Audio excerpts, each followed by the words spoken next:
Welcome to Not Milk Never Milk. Subscribe if you're lactose intolerant. You'll begin by confirming Chrome is up to date. Open Settings and check about Chrome so you rule out version bugs. Next, disable extensions to isolate causes because many extensions inject content into Incognito. Once done, restart Chrome and your computer to clear transient states. Make sure to clear cache and cookies if Incognito still misbehaves, as stale data can affect profiles. Doing these first steps narrows the problem quickly and prepares you for targeted fixes. You should create a new Chrome profile and test Incognito there because profile corruption often breaks modes. If Incognito works in a fresh profile, migrate bookmarks and settings.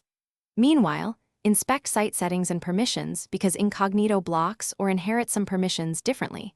Adjust camera, microphone, or location as needed.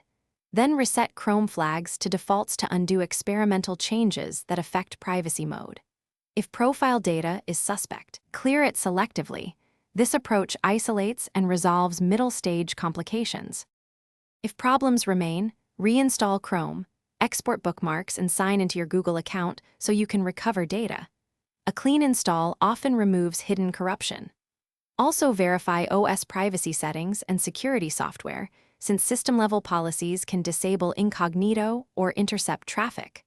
Once reinstall and policy checks are complete, test Incognito and then re-enable extensions one at a time to find the offender. If things go wrong during testing, use guest mode as a quick troubleshooting tip to confirm whether the issue is profile. Thanks for watching. If this was helpful, leave a like and consider subscribing. See you next time.